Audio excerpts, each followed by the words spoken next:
আসসালামু আলাইকুম সবাইকে। আজ এসেছি পারফেক্ট ক্যারামেল তৈরির প্রসেসটা নিয়ে।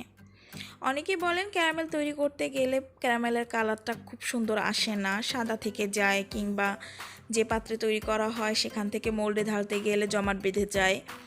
তো এইসব সমস্যা যেন আপনাদের ফেস করতে না হয় সেজন্য একটা পারফেক্ট রেসিপি দিব আজ। আমি আজকে খুব ছোট একটা কফি মগে একটা ডিম দিয়ে পুডিং বানাচ্ছি। তো সেটার জন্য যতটুকু আমার ক্যারামেল দরকার আমি ঠিক ততটুকু ক্যারামেল বানাবো। এখানে 4 টেবিল চামচ চিনি এবং 2 টেবিল চামচ পানি নিচ্ছি। এটাই সবসময় খেয়াল রাখবেন যে যতটুকু চিনি তার ঠিক অর্ধেক পরিমাণ পানি। অনেকে তেল দিয়ে ক্যারামেলটা তৈরি করে, কিন্তু আমি তেল দিয়ে করি না, কারণ এতে পুড়ে যাওয়া কিংবা তিতে হয়ে যাওয়ার সম্ভাবনা থাকে। দেখতেই পাচ্ছেন আমি হালকা নেড়ে দিয়ে এটাকে চুলায় বসিয়ে দিয়েছি। খুবই সামান্য আছে, খুব বেশি আঁচ দিবেন না, এতে করে খুব দ্রুত চিনিটা পুড়ে যাবে, কিন্তু ক্যারামেলের কালারটা সুন্দর আসবে না।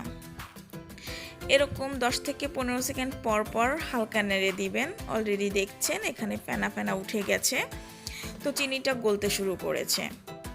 চিনিটা গলানোর জন্য আপনার এটাকে নাড়াচাড়া দেওয়ার দরকার নেই, বা চামচ দিয়ে নেড়ে এটাকে গলানোর কোনো প্রয়োজন নাই। এভাবে জাল হতে হতেই চিনিটা গলে গিয়ে ক্যারামেলের কালারটা সুন্দর হয়ে আসবে।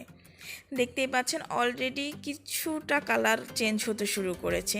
খুবই সাবধান থাকবেন, কারণ এই ক্যারামেলটা কিন্তু 200 ডিগ্রির উপরে। সামান্যতম হাতে যেন না লাগে, এতে করে স্কিন বার্ন হয়ে যাবে এবং সেই স্কিনের সেই জায়গাটা কখনো ঠিক হয় না। তো খুবই সাবধান থাকবেন এই ব্যাপারে। আমি খুব নেড়ে দিচ্ছি যাতে করে এটা এক সাইডে পুড়ে গিয়ে অন্য সাইডে সাদা থেকে না যায়, সব দিকে কালারটা যেন সুন্দর মতো আসে সেটাই ব্যবস্থা করছি। এভাবে নাড়তে নাড়তেই দেখবেন যে কালারটা খুব সুন্দর চেঞ্জ হয়ে যাচ্ছে। খুব ধৈর্য নিয়ে করতে হবে, কারণ এটা আমার করতে প্রায় 15 থেকে 18 মিনিটের মতো লেগেছে।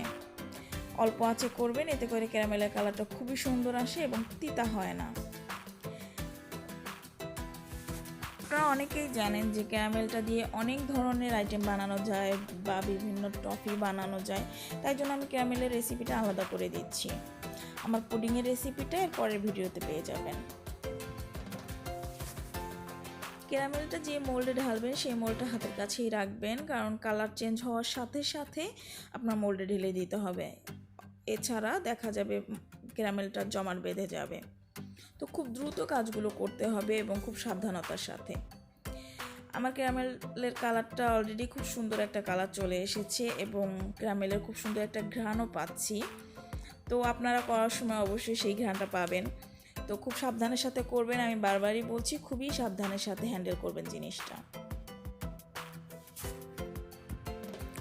ক্যারামেলের কালারটা চেঞ্জ হওয়ার সাথে সাথে আমি আমার মগে ঢেলে নিচ্ছি এবং মগটা ঘুরিয়ে ঘুরিয়ে চারপাশে লাগিয়ে নিচ্ছি ক্যারামেলটা, যেন পুডিংয়ের চারপাশটা কালার সুন্দর হয়ে আসে।